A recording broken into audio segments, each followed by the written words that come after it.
The advice and opinions expressed by the host of Autism Live and her guests are meant solely as suggestion and should not be in any way construed as child-specific advice. Any choices you make in determining your child's treatment are completely at your own discretion. Dr. Doreen Granpeesheh is the Dr. Doreen is an expert in autism. Doreen Granpeesheh. Dr. Granpeesheh. Dr. Doreen Granpeesheh. Dr. Doreen Granpeesheh is a visionary in the field of autism. Now you can ask her questions on Ask Dr. Doreen.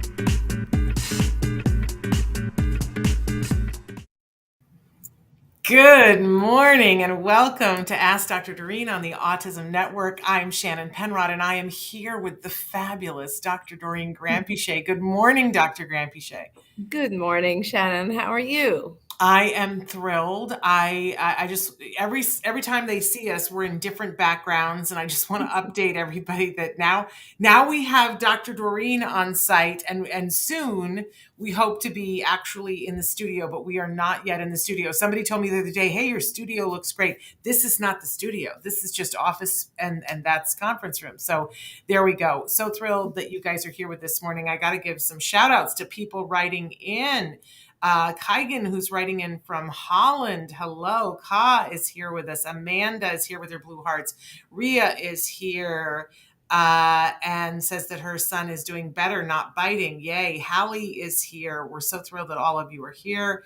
And Ria is here. And I think I saw that Tara is here and that Christine is here. So thrilled that all of you are here. The chat is now open. If you guys want to write in and say good morning, we can, and we can see what you guys are writing in. There's Liliana. We're going to be with you for the next hour live, and Dr. Granpeesheh is going to be answering your questions in this format. If you don't know Dr. Doreen, today's your lucky day because she's amazing. She is an amazing expert in the field of autism, and I believe the preeminent expert in our time. She is brilliant. She sees all of our loved ones and us as individuals, and that's really important, and gives wonderful super information. Everybody's writing in. I love that. We're going to get to some of these questions in just a second. I do want to tell everybody that Dr. Granpeesheh has been working in this field for more than 40. Yes, I said 40, not 14 years. I know last week you guys were writing in and going, how can she look like she's in her 20s and do that? I ask myself that question every day. I do not yet have an answer for it. But in any case, we're thrilled that she has been working in this field. She's worked with very young babies up through senior citizens and everything in between. She's not frightened by any question you might ask, but we do have the asterisk here that there is no expert that can give individual specific advice in this particular format. That would be a disservice to you and to the individual who is on the spectrum. But other than that, write in with your questions right now. The chat is moving faster than it's dizzying, but that's great. We love that. Don't we, Dr. Granpeesheh? Yes, I love it. It's wonderful. I'm very happy and welcome everyone. And I look forward to getting to some of these questions. Yes. Here we go. So I want to start off with Hallie wrote in first and said, I'm looking for some help. I'm a single mom raising a 4-year-old on the spectrum. And Hallie, I haven't had a second. I think she wrote later and said it's pronounced Haley. Haley, I am so sorry. So Haley, I want to see if you have written in and given us more information and tell us what it is in particular that you'd really like the most information about this morning, because we want to spread some love on you. We love the moms, right? We had a great dad on yesterday, Dr. Granpeesheh. We love the moms, we love the dads, but be as specific as possible, okay? Also want to thank all of you for writing in the compliments saying that Ria said, I love your show. I feel not alone. That's absolutely wonderful. Okay, but Janet has said, good morning. I need help finding living accommodations for my 28-year-old son. I want to know, first of all, where Janet lives. Do we want to wait for that information, Dr.? Yeah. I mean, it's very, very difficult. And I'm not sure even if we knew where she lives, we could, right away give some ideas about housing, but we can certainly try to help. It's not easy to find housing for adults. I'm always trying to push for more adult services, and there's just not enough. Yeah, but it really there are some pockets of places where we're aware of people who have information, and that's where I would want to direct you. So write back and tell us where you are, Janet. Okay, Za, good morning to you. Honey says, hi there, my son is 4 and he can comment and answer questions, but still can't ask questions. He engages with adults, but doesn't accept kids at all. He blacks out the kids, doesn't respond to them. Yeah, and I think I saw another from one from Za, I think, where she said she had tried, or was it Za or That's Honey? Honey. Honey had said she tried pairing with cousins. Honey, let's talk about kind of this whole process of getting our kids to first of all, you're asking two different things. Like, we want to make sure your child is paying attention or aware of other kids and interested in other kids, and then we want to tell you kind of how to get that going or how to help make that happen. So he's, first of all, your child's at the point where they're answering questions, which is great. So congratulations, and that's a big milestone to pass. But there are specific lessons. Like when I was writing the card program, one of the lessons we had was kind of just the question answer question, where you would start with very, very basic questions.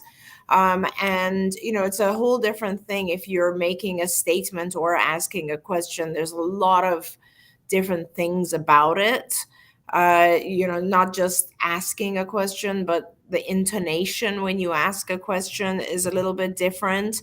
So you initially just prompt him, and I'm wondering and hoping and assuming that you have an ABA program in place. And if you do, then you essentially, the lessons are actually called statements, and the second lesson is called statement question, where you will model for your child how to ask a basic question. And let me tell you, usually when our kids get the idea, the concept that they can ask a question, it becomes like a barrage of questions because now it's a whole new thing. It's a new, I guess, tool that they have where they can ask you something and then they get you to interact. So the very next thing that has to happen is to teach them to actually wait for the answer and then to not ask a million questions. Like, I do have children who have unfortunately, they think the only way to communicate or interact is to ask questions. So this will come. It's part of programming. Let us know if you have an ABA program in place. If you don't, you're at a very advanced level now. You're starting to get into kind of advanced communication. And I really do recommend that you have some people who have some expertise in teaching these lessons, so that you don't make a lot of mistakes as you're teaching this whole process of which is basic social communication. And that brings me to the second part of your question, which is, why is he not interested in other kids? And, it's interesting because a lot of our kids become more comfortable with adults because the adults cater to them, right? When they're starting to communicate, the adult is very concerned, very worried, very aware, and trying to just make sure that they're rewarding. That's like one thing another child won't do. Adults, if our child responds correctly, adults will usually be like, wow, that's right, that's great.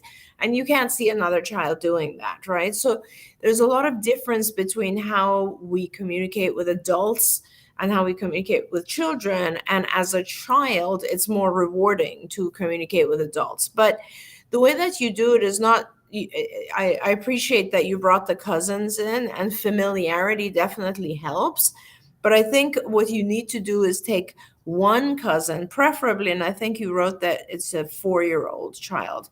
Yeah. I think preferably you're looking for, let's say, a 6 or 7-year-old girl cousin alone, who will come to the house, and you will spend some time doing some very, very kind of pre-organized lessons or programs. they won't play if you just kind of throw them together. So the 7-year-old becomes your, someone part of the therapy team in that sense. And you give them some very basic interactions that they can do. And it can be basic things in the beginning, like the little girl can say, come on, let's go and play together, or let's go and go on the swings, or this is my doll, and just promote some interaction. And usually the reason I'm asking for a 7-year-old girl is that there's a lot of like 6 or 7-year-old girls that love being teacher. And so it's fun for them too. So you'll do some very basic like imitation. Let's do this. Let's run. Let's do, or like they'll show your child like picture cards and ask questions about them, that kind of thing.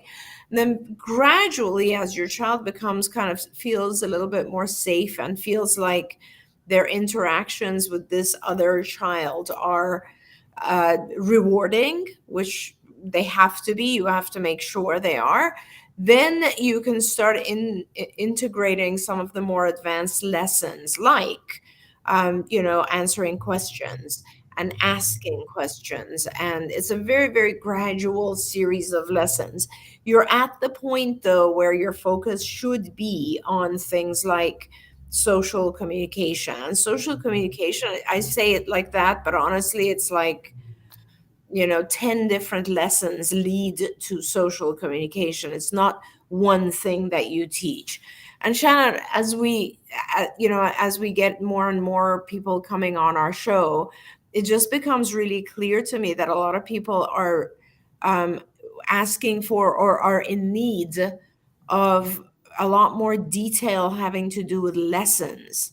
So I'm wondering if like there's some other venue where we can start to just talk about individual lessons, because like if I was to start talking about social communication right now, it'd take up the rest of the hour. Yeah. So we kind of have to figure out how to answer, because a lot of the questions are asking about specific lessons. I have an idea. And so perhaps we can meet about that today. That's awesome. But I love this, and I love your advice about, what we call that. You were looking for the 7-year-old girl. We call that in our family the bossy gut girl. Yes. I was a bossy gut girl.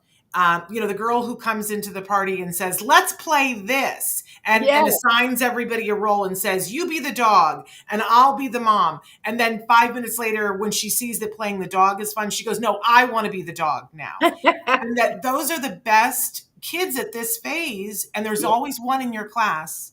And I know you did write in and say, honey, that your child is the only one of the cousins who isn't going to school yet. And that can be really hard. But, sometimes if you look around among your friends, or if you take them to a class or something, you'll find that bossy gut girl. And I'll tell you something, when you invite the bossy gut girl to the play date, that mom will cling to you because nobody else wants the bossy gut girl at their party, at their play date, anything. So she will be thrilled that you want the bossy gut girl to come. And the bossy gut girl is like a therapist in training. They're the best thing ever. But everybody else finds them annoying at that age. So mom will be happy to pawn her off on you. And I love you. You had us doing this with our son, and it was amazing because before that he was an only kid. Why did he want to be with the other kids? Because when you're with the other kids, they demanded attention, right? But then what we did, because you told us to, we heavily reinforced not only the bossy gut girl, but our son. Like whatever the treat was that he wanted, like we would always go through the In-N-Out drive-through. That was the big thing.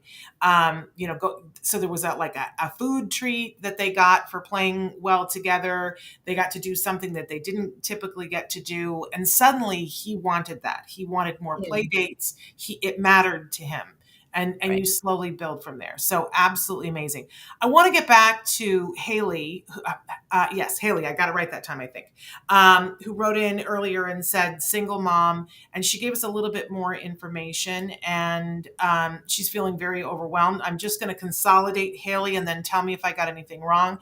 She feels a little suffocated and she doesn't have a big family. So she doesn't have a whole lot of support. She's got some PTSD. She's a recovering addict, says that her child absolutely saved her life, but she's afraid to discipline him because she's afraid that she'll do it too much. And she says, I really need to find some peace. Yeah. Yeah. But she says she has some anger issues and afraid of disciplining him because she doesn't want to lose control and get too upset. So first of all, we're sending you hugs and telling you you're doing an amazing job. And also, can I say that her biggest question is about CBD T and tinctures. Okay. So Haley, there's a bunch of stuff I want to tell you, and I need you to find in your area some sort of support, first of all. Like, you can, if you were in the LA area, I know that the Ed Asner Center, Family Center, is a really good community center. You need some sort of community center where, I know that there's also a lot of like centers that are like, in the Jewish community, there's a lot. You might want to ask your church, or I don't know what your religion is, but there are support communities that are there so that you, in case you need a place of people who are willing to just step in and help, because I'm a trained behaviorist. I'm a licensed psychologist. I know what I'm doing with kids with autism. I've been working with them for years and years. And if it was me and I was alone and I had a child on the spectrum, I wouldn't be able to handle it alone. So it's not about you. It's just a very, very big job and you need support. So my first advice to you is to try to find that village who's going to be there for you. So that's super, super important, because once you have that, you are less likely to get angry, less likely to lose it, because there are people who are helping you, yourself, helping you. It's not just about helping you with your child. It's about helping you feel supported, helping you feel like you can handle this, helping you feel like, the anxiety is not going to be taking over your life. So, and especially if you are a recovering addict, it's a big deal, because as you know, so we go back to addictions in order to self-medicate. And I don't want you to get to that point. And you noted also that you have PTSD. So I want you to find a group of people, a community that's super important, that will be there to help you, support you. The second thing is that you need to see a psychiatrist and take care of your own needs. As I said, you cannot take care of your child. There's always, whenever I'm on a plane, Shannon, and they say, put your own mask on before you help your child. It's the opposite of our instincts as parents, because we're always trying to take care of our kids before ourselves, but you have to take care of yourself first. And without that, it's just not going to work. You're not going to survive it. So you need to find a psychiatrist who will help you and give you medication. Fortunately, SSRIs, selective serotonin reuptake inhibitors, or SNRIs, that also control norepinephrine, are very, very helpful with anxiety and depression. Extremely helpful. When you find the right medication, you are not anxious. It's just that simple. You take the medication. It doesn't change your personality. It doesn't change anything about you. It just helps you feel less worried all the time. And that is extremely empowering, because you're not any longer in a kind of ongoing panic mode. And now you're like, okay, today is another day, I can handle this. And then that's when your mind starts to work, and then you start to figure out and organize things in a way that you can live and you can handle it. And honestly, if you do those two things, you'll see that it'll be a huge change for you. Now, once you're there and you want to figure out what to do with your child, I suggest, and there are a lot of ABA organizations around the country now, and also health insurance covers ABA. So I really would suggest that you try to get your child in an ABA, Applied Behavior Analysis program, because not only will your child significantly benefit from having ABA, but it'll be a time for you that you don't have to worry about your child. They're in their ABA center, and they're also getting ready for life, and they're getting ready for school. So that is definitely the best thing to do, but one thing at a time. The first thing I want you to do is try to just get some support from maybe the church or your whatever your religious affiliation is, or a community center. And perhaps if you write in, we might know of some depending on where you are, and we can certainly help with that. You're on mute, Shannon. She did write in, sorry about that. She did write in and say that she's in Utah, and I don't know where in Utah. Utah is a big state, but I know there's a relatively new center at the Utah Valley University. It's called the Melissa Nellison Center for Autism, and I know there's a wide variety of services that they offer there. And including, you asked about tinctures and things like that. I know that they talk about ABA there, and they're trying to unite. I only know about this center because we followed it in the news, and I have some friends who teach at that university, but I don't have firsthand information about the center itself, but I know it's a very eclectic approach, that there is ABA there, that there is help for both providers and parents and individuals on the spectrum. And I know that they even talk about oils there, but it's not the only thing, but they're not closed-minded to it, is I guess what I want to say, because we covered the fact that millions of dollars were given to the center by one of the two, I just don't remember which one of the two oils companies that are in Utah that fight it out all the time. One of them donated a lot of money to that particular center. So if you're near Orem, that might be a place to start. I believe that they have counseling there as well. And she did write in and say that CBT ends up being the thing that helps her the most. But I hope that you will find that network. I know that it's available in Utah. There are a lot of parents in Utah. Utah used to be the state that was rated last for autism services, and they got very busy with making sure. And now I think they are right up there in the top 10 of states that have services for autism. So take a look at what's close to you. I want to shift now to Zara, that wrote into us, but she says, I'm Zara from London with 2 children on the spectrum. My son is 2 and he squeezes things, in particular her hands. Can you talk a little bit about that, Dr. Granpeesheh, and whether that's something to be concerned about? No, it's and good morning, Zara. Or if you're in London, I guess good evening. It's nothing to be concerned about. This is the thing with autism. It's different, and we're not necessarily trying to change everything about the individual who has autism. We're just trying to teach them how to acclimate to life. So it's nothing to be scared of. There are differences. There are things that are different because our kids have very different sensory needs. And usually the squeezing thing has to do with a sensory input need. I have a child, for instance, right now, and you can accommodate that. I'm going to give you a few examples, but I have a child right now who is bites. He's biting people. And we know that it's not out of anger. We kind of know that it's because he's teething, right?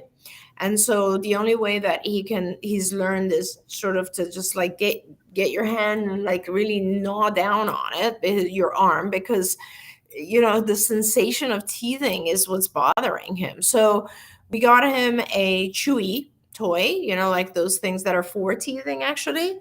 And we have, every time he attempts to go for your arm, we replace it with the chewy toy. And over the course of about a month, he has come to realize that when he has that sensation, he should actually take the chewy toy. So we offer it to him, he gets it. And now we're actually putting it on his belt as something that will be in his pocket, and that gradually he can use it himself. So it's a process. And of course, later on, when he doesn't need it anymore, we'll eliminate it. But everything, so like with your child, squeezing might be something that gives him a sense, the sensation that he needs. So, and you don't want him necessarily squeezing your hands. So just get him one of those squoosh balls. I'm sure you have something similar in London. They're for people who want to exercise their muscles, right? They're just like a little bit harder to squeeze. And every time he tries to squeeze, just give him one of those and replace it so that he can do that. Eventually, obviously, if he keeps doing that for a long period of time, he will be able to do it in his hands, in his pockets. Now, a lot of people squeeze their hands and fists when they're anxious. So and Shannon, did she say how old the child is? 2. He's just a baby. So let's give him a little bit of time and let's see if he continues to need to do this. But it's not something, it's probably more sensory and not neurological. So there's nothing really there for you to worry about at this point. Boy, sorry. Ka had written in earlier and wanted to know what your opinion is of private schools that are perfectly set up for autism, ideally set up for autism, because here's the good news. Ka had written into us the last couple of weeks and said she was getting ready to go to an IEP. She's fighting hard. She said, I fought for my son to get an IEE, and that's an independent educational evaluation for those of you. I just realized I was throwing jargon around like it was nothing. I didn't want to do that. And services missed. And they got an advocate as well as an attorney, and they were offered 2 years at a private school designed for kids on the spectrum. So first of all, everybody, do the Humpty, whatever it is that you want to do for Ka, because that's amazing, Ka. That doesn't just grow off of trees. That's the hard work that you did. But now she wants to know, is that a good thing? Is that something that you would recommend, a private school for autism? And there's the point. I'm not sure. I don't know. So this is a very important moment where you will need to go and observe. There are pros and cons. So let's talk about those a little bit right here. And it depends on your child. Every child is a little bit different. Let's say you start by going in and observing the school. If the school is chaotic and understaffed, forget it. You're done. That's that. Because the number one thing about being in an environment with other children who are all on the spectrum is that they will have their own challenging behaviors. Every child will. And so now your child will be exposed to a library of new challenging behaviors that he or she might imitate. So that's the downside to a school that is specifically only for kids on the spectrum. The upside is that there are also schools, like I've visited some schools. For instance, Ernie Els has a private school in Florida, which is awesome. And you go there and it is extremely rich in the sense that every child has their own therapist. There's a lot of fantastic resources available. It's a beautiful setup. And it's like people are really, really attending to the kids, teaching them individually, and it's wonderful. And also there are things that only a school that is for kids with autism would do. For instance, it is sensory sensitive, those types of things, right? So if it's a very high resource type of environment, then great, that's wonderful, and you should take a look at it and consider how your child might do in there. But again, it has to do with the child, right? So if it's a child who is at the level where they're very high functioning, and I think, I'm not sure, but I kind of feel like I've read before that you have a child who is very high functioning. And if I'm right, then you probably want your child around other typically developing kids, neurotypical kids, because ideally your child would then learn to mingle, learn to adapt to normal social rules. They will generalize, they will behave like the other typically developing kids. So in that sense, what they've offered you is more restrictive than going to a regular education school with an aid. So you kind of like, usually in the past, we used to say like, okay, so special ed is good for certain kids, but then at a certain point when our kids are ready to integrate and ready to kind of, socialize with neurotypical kids, then it's too restrictive and the child has to move into a regular education program, and then we will have an aid with the child. And sometimes our kids are so high functioning or have learned so much that even putting an aid in there is a little too much, and we will put an aid in there, but it'll be an unknown aid, so it'll be someone that the child doesn't even realize is there just for them. And so the person will act like they're just shadowing and helping the teacher and helping other kids. So there's this process of wanting our child to be supported, but not overly coddled, right? And we want our child to learn how to be independent. And so this is a gradual process. So go see the school. If the school is where you feel like your child fits in right now, great. If it's not, go back and say, no, I'm sorry, this isn't what I asked for. I asked for you, district, to pay for a shadow, a one-to-one aid. So she did write back and say that she did observe. She went in and observed, and it's amazing, especially for my son with a lot of sensory needs. He will have 3 kids in his class. That is an AAC classroom, as my son uses an AAC device. He will have an aid as well as an RBT. He will have a sensory room, a gym with bikes and scooters and games. My son has a lot of sensory, so this is amazing for him. My son is level 3 limited language. Then this is perfect, Colton. It sounds to me like you are actually in the right place. And that's wonderful. And go in and, if he's thriving, then I think you will need to go back and fight for more than just 2 years. There we go. And when you show them how effective it is, you'll have the ideal fight to get the 2 years. Congratulations, Ka. That happened because you worked it. You worked hard and stood up for your child. So give yourself a rah-rah. Johanny wrote in and said that she needs a bossy gut girl. We all need a bossy gut girl. Can I just say that? But she also said, hi, Dr. Doreen. Our 9-year-old son, who is not affected by autism very much, he still needs assistance. He was discharged from ABA speech and OT, but as a SkillsGlobal user, he still needs help. Can we hire an RBT to do telehealth with a card provider? We're in Pennsylvania, and the closest card center is over an hour away in New Jersey. I'm not aware. Can they hire telehealth through card still? Are they still doing that? No. So card is very, from what I hear, and like I want our viewers to know that I'm not very involved with card anymore, right? So I sold most of my shares of card, and I only own 25% of the company now. But so I'm a board member of card, but I'm not very involved with the day-to-day operations. And what I want you guys to know is that they are pretty overwhelmed. And I am pretty sure that if they have any BCBAs, they're using them for their own patients and not necessarily letting them do out services. But I don't think you need that. I think what you need is, yes, get a good behavioral therapist like an RBT or a BCAT. And once you have that, just yourself, because you have skills, that's really all you need at this point.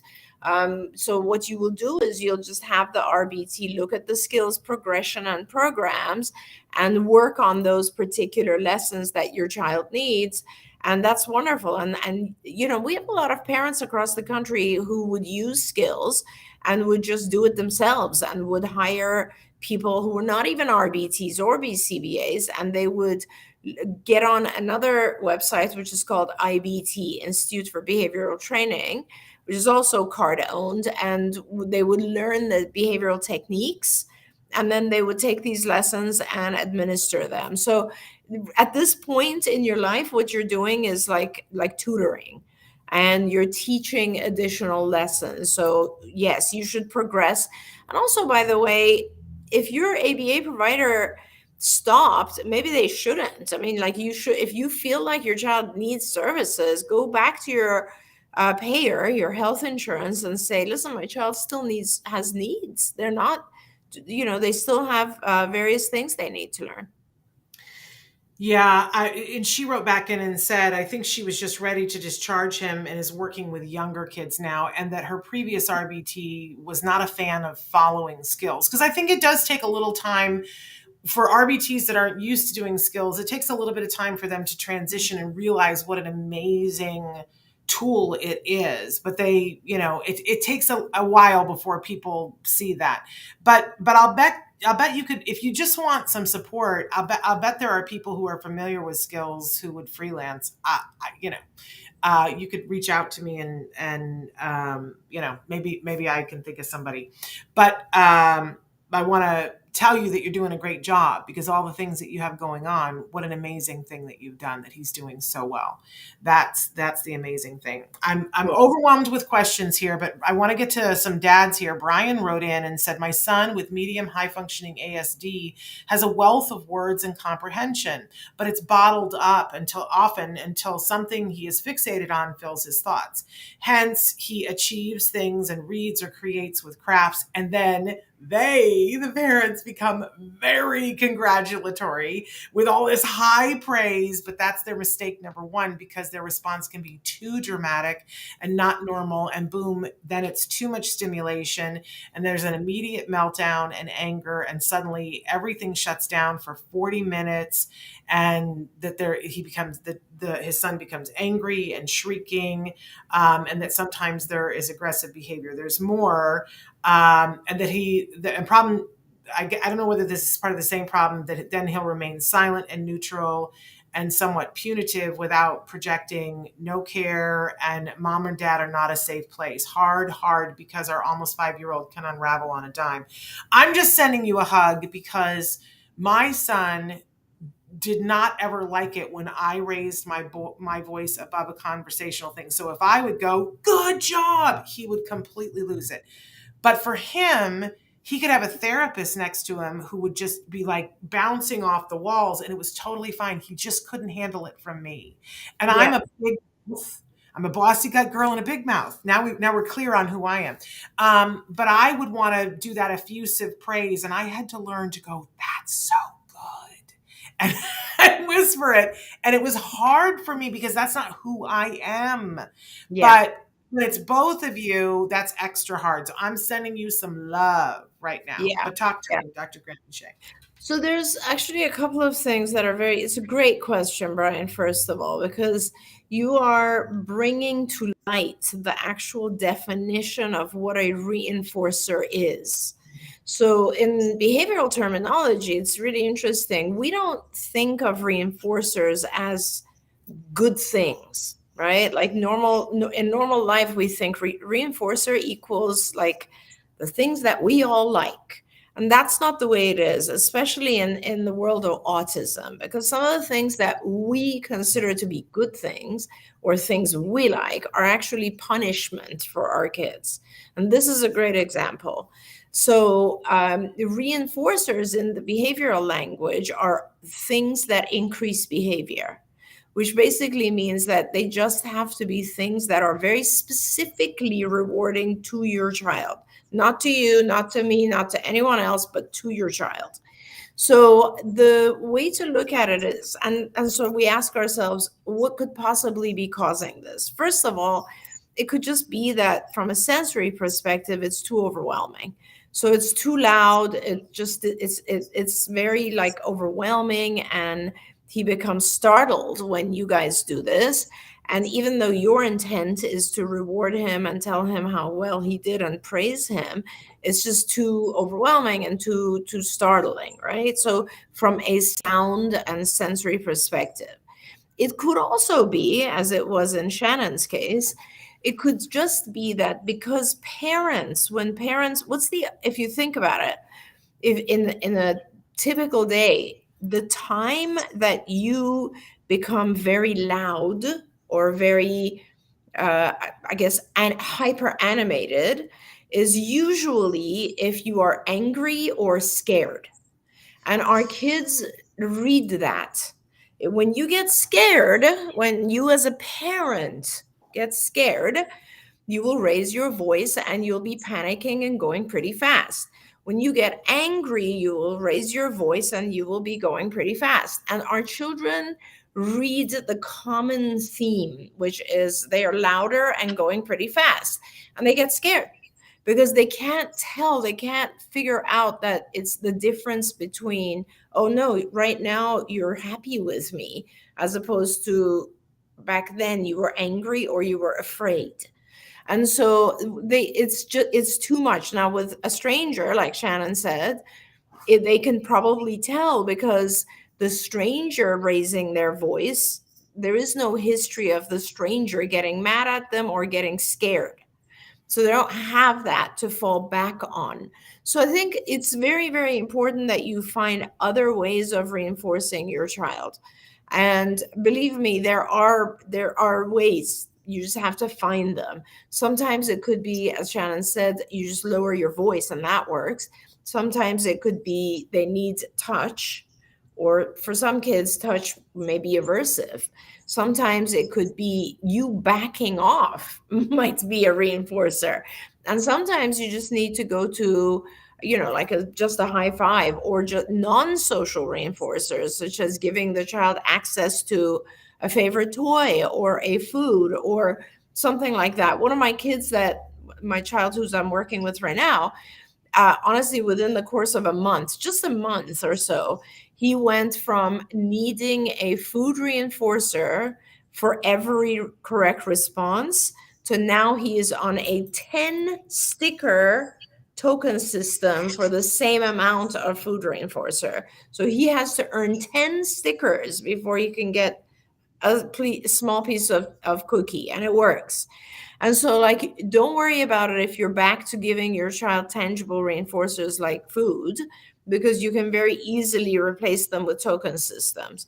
But it is super, super, super important that you have a way of rewarding your child that is positive to them. So play around with it. There we go. Janet, who had written in at the start of the show and said she was looking for a place for her 28-year-old to live, wrote back and said that she's in California. So here's the thing with that, Janet. There are so many places in California that it's great because it becomes specific about what specifically does your son need. What I'd love to have you do is write to me. So my email is shannon@autism-live.com. Tell me a little bit about where you live and what kinds of needs you're like, how much support does he need? Because there's everything from colleges where they can go and live away that are funded by the regional center to assisted living situations where they're in a home with maybe 3 adults that have different needs, and there's a couple that takes care of them, and everything in between. So please feel free to write to me, and let's see if we can't hook you up with some good resources there. Yes, can I just go back to Brian's second text, which has to do with like mom and dad being a safe place? You guys, you can always build that up again. It doesn't matter what experience the child has had. So don't be sad about that. All you have to do is, start doing the things that the child likes. Perhaps like have a cozy time with the child where you are cuddling and reading a book or playing music or giving the child a food of their choice, and associate yourself with those reinforcers. It's pretty fast to do, and please don't be sad. We have enough hardship going on when we're working with our kids and trying to take care of everything. Don't guilt yourself. You've done nothing wrong by trying to celebrate your child's achievements. And you've learned, and so move on, and now you will reestablish that safe, positive place that you are for your child. Yeah, and when you find out what your child's love language is and can connect with them, Exactly. it's so gratifying.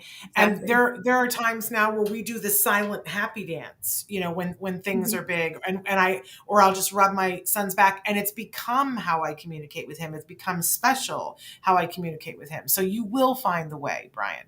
Mohammed has written in and said, "Hello, ladies. My son tends to throw toys when he gets angry. When I place a demand or say no to something, he's getting mad and throwing. I'm trying different ways to stop it as it's increasing." How can we help them? So thank you for writing in, Mohammed. This is very, very important. So think about this. Your son, you place a demand, your son throws or otherwise expresses his anger, and you back off. And so what your child learns, and every single human being, this is normal learning, would learn that throwing is a good way to communicate, I don't want to do what you just asked me to do. Or I'm not happy that you said no. So your child's communication becomes effective. And that is where the mistake is. You never want your child to learn that doing a challenging behavior will get them out of something or will get them to keep something, right? So what you were doing first was correct. You were telling your child, placing a demand on the child, like, I don't know what the demand would be, but whatever, like, it's time to go, or we need to, look at me, or whatever your demand is. Follow through and make sure that that demand is fulfilled, and that your child, by throwing a tantrum or throwing an object, does not get to avoid the demand. Okay? So if I were you, I would try to make sure that there are no toys around, like in reaching distance when I'm placing a demand. So I would take the child away from the toys and place the demand. I would just hold him separately and place the demand, and kind of prevent the child from accessing the toys that he can throw at you. And if he's trying to get away from doing something, just motor him through it. In other words, you never want your child's challenging behavior to be a successful way of getting out of the thing that you ask them to do. You can help them, you can prompt them, but you cannot give up the thing that you just asked them to do. There we go. And you guys asked for my email again. It's shannon@autism-live.com. And somebody sent me an email, but can you check it? It looks like it might be an incorrect email. So check it for me again and let me know if that is correct. We had somebody who wrote in a couple of weeks ago, and we've been trying to get to this question forever, who says, I have a 4-year-old going to be 5 in June and a 5-year-old going to be 6 in June. I live in San Diego. I'm having the hardest time getting them tested as soon as possible to get the help that they have been so sorely needing. They have an appointment 6 months out at the Rady's Children's Hospital. Can anything be done sooner? I'm homeschooling them. I need help as soon as possible. Please and thank you. Well, I know a psychologist who can probably fit you in relatively fast for testing, and her name is Dr. Betty Bostani, Bostani. She is, however, in the West LA area. And if you want her information, I'm sure, Shannon, I can get it to you. And if they write into you, we can provide that information. But it is very difficult. I know there's a lot of people, and there's also a really, really good program at Children's Hospital in Orange County, where one of my dear interns, Gina Yang, is now working, and it's a fabulous, fabulous assessment center. So that's another place that I would try to get into. But I know, Shannon, it's awful. It's like testing is really delayed all over the country. Yeah, Very difficult. COVID, it was always hard, and then COVID did us no favors whatsoever. And I don't know about the rest of you, but I'm so sick and tired of hearing people say that they can't deliver services because of COVID. It's like, how long have we been doing this? I want people to find answers. But, I love that you've got one on the books, because 6 months goes by incredibly fast, but I want you to try to get something sooner. So please feel free to reach out to me, Shannon@autism-live.com, and I will make sure that you get the resource that Dr. Granpeesheh just said. Now, Ems wrote into us from Germany, and we want to say hi to Ems. They write in and say, my daughter is 4. She is clever, can read and count, but she can't speak a lot. And she squeezes her arms, mom's arms, until bleeding. Oh, Is there any way to reduce hand flapping or to find an alternative for her? So there's a lot there. I personally, I'm much more concerned about the squeezing the arms until bleeding than the hand flapping. I don't know anybody who's ever, hand flapping can get in the way of other things that you want to do, but I don't know anybody who's been hurt by hand flapping. But if you're squeezing until the arms bleed, that would be first on my list. yeah. And I can't, unfortunately, Ems, I cannot tell you the intervention without knowing the function of the squeezing. So, and let me talk about that a little bit. We've about 10 minutes, Shannon, I think, left, and I'll just talk about the functions of behavior because I think that's important and helpful to everyone, maybe. So, I like to break it down to just two things, right? Every behavior that we do, whatever it might be, is to gain something or to avoid something. That's just the way that I look at it, right? For instance, Shannon and I do this show because we're trying to gain access to followers, because what rewards us is being able to help people who call in. That's a reward for us, so we're trying to gain that reward. You go to work because you are trying to gain money, which on its own is not a reinforcer, it's a token, but you use that money to buy food and take care of your family or whatever it is, right? So that's your reward. You're trying to gain that. We go to parties most of the time because we want to gain attention, or we want to gain a social reward by hanging out with our friends. So typically the two things that we want to gain are something like a tangible or an activity or something, or attention. Attention is also a reward. And what are some of the things we want to avoid, right? So for instance, same behavior. I go to work and diligently work 8 hours a day or however long it is because I'm trying to avoid getting fired. I'm trying to avoid being poor. I'm all of these things, right? So our children go to school because some of our kids love being around other friends. That's their reward of something they want to gain. They also want to gain your approval. A lot of our typically developing kids go to school because, hey, parents expect them to go to school. So the child is not going to stay at home and just say, I refuse to go, because they also want to kind of avoid your anger, avoid embarrassment of not being educated like their friends or all of that. So everything has to do with what is the child trying to gain? What is it they're trying to avoid? Now take those rules and apply it to any of these challenging behaviors. And when your daughter squeezes you to the point that your arms are bleeding, what is it that she is trying to avoid or gain? Is she doing that just because she's trying to gain your attention? Is she doing that because, like the other parent who had written in, you just placed a demand and she's trying to tell you, I don't want to do this? What would it be that she would vocalize if she could vocalize? Because the main key the way you intervene is to make sure that the challenging behavior doesn't work. It doesn't get your child what they're trying to gain, first of all, and that you are giving them a better, more adaptive way to communicate whatever it is.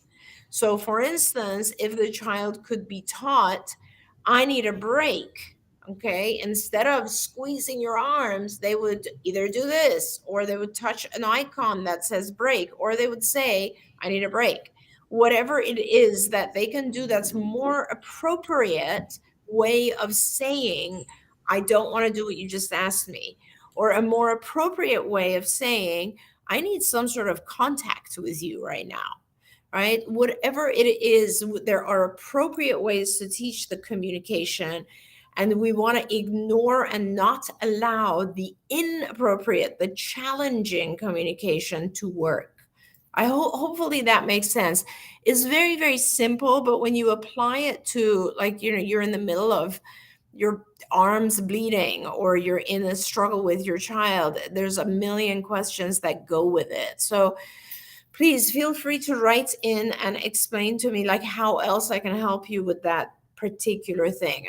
I'm guessing there's a function here. There's a reason that she does that. Yes, and she wrote in and said that sometimes she does it when she's happy and sometimes she does it when she's upset. It seems like it's a very distinct. Sometimes when she's angry. So I'm wondering how much functional communication this precious person has. Absolutely, yeah. And we just need to know a little bit more. And a lot of times our parents think that their child is non-communicative or like non-vocal, and therefore they have to allow these behaviors. No, not at all. You can use icons, you can use pictures. There are non-communicative vocal ways of communicating what we want. Wonderful. And I also want to say, Karen wrote in and said, this is so helpful, but I have to go to work. Can I watch a replay? We have a child 5, engages in deep pressure humping. He will stop when told to, but then straight away starts again. I want everybody to know that this show is available after it's live. It is available on our YouTube channel in its entirety. Our entire library is there. So you can go back and watch 11 years of Ask Dr. Doreen there. And you don't have to just sit and watch the whole thing. There, if you go to autismnetwork.com, at the top there is an icon that says search by topic, and if you go into there and put in your topic, you can either search by letter or you can put in a search like potty training. It will show you all of the videos, the questions that she's been asking. It's not entirely up to date, but we're getting it more up to date. But there's a good solid 10 years there that you can go and search, and the question will be, my child is 12 and, smears feces. And you might go, well, that's not the one for me. But you go to the next one and say, my child can pee in the potty but can't poop. And then you can hear what Dr. Granpeesheh, you just click on it and it goes right to that video. I also didn't say at the start of the show that we're doing an experiment this week, Dr. Granpeesheh, that normally this show is a podcast. It's available wherever you can download any podcast, and it's available for free. We are doing a test this week to see, because we have our video podcasts are all available on YouTube, and we've made the podcast available to you in either video or in the audio, only because many of you like to take us in the car with you and go with it. So this week we're doing an experiment to see, and let us know if we're ticking you off, but we're only making the audio podcasts available on the podcast platforms, and we're asking you, if you want to watch the video, to go to YouTube. Now, if you complain, we will hear and listen to that, but we'd like to know if that works for you guys. It's actually a huge time saving for us, plus which it's a huge saving for us to be able to spend the money that the podcasters charge us to do the video on other things. So please let us know if that works for you. If that doesn't work for you, we're going to be watching the data to see how that works for you guys. So, but do check out our YouTube channel. It's very easy. Go to youtube.com/autismlive. It's all there. All of it is there. Not only the Ask Dr. Doreen, but everything that we've ever done ever, truly there. So, and also, Shannon, since we are out of time, I just want to say, and we got so many questions today, and yes. I love them. I welcome them. Please let me know. Also, I'm answering a lot of questions on TikTok. Just ask Dr. Doreen on TikTok. If there's anything that we didn't get to here, or if you want to talk about more details, just go into TikTok and put through a message to me. There we go. So we are out of time, but we thank all of you for being here. And we especially thank Dr. Granpeesheh, who is just amazing. I don't know if you realize how much it means to so many of us to get to learn from what you know, but it is such a privilege to get to be here with you, with all of you. So I thank all of you, but especially Dr. Granpeesheh. You're amazing. Thank you. And I feel the same way with you, honestly, Shannon. And I think like not just this show, but all of the shows that you do on Autism Live are incredible and so helpful to so many parents. And I love it. And thank you. And I love being a part of it. I'm honored to be a part of it. I appreciate it. Well, we're honored that you get to be here with us. All right, the Love Fest. Okay, but we love all of you too, and I don't want to leave without telling all of you you're doing a good job. Sometimes the day is hard, sometimes the day is long, but you're showing up for yourself or for your kid or for somebody that you love on the spectrum. That may be you. Or it may be somebody else. It's not always easy, but I find that it's such a worthwhile job. And love to Macy, who's saying love y'all. All right, we'll be back tomorrow, and I want to make sure that you guys are here on Thursday. We've got two amazing authors that are going to be with us on Thursday, Alex Liu and Jason Chase, who is a young musician on the spectrum who is teaching others on the spectrum music. Woo! I can't wait to talk to these two authors. So we'll be back tomorrow with more Autism Live. And until then, give your kiddos a hug from me and one for you too. Bye-bye for now. Bye now.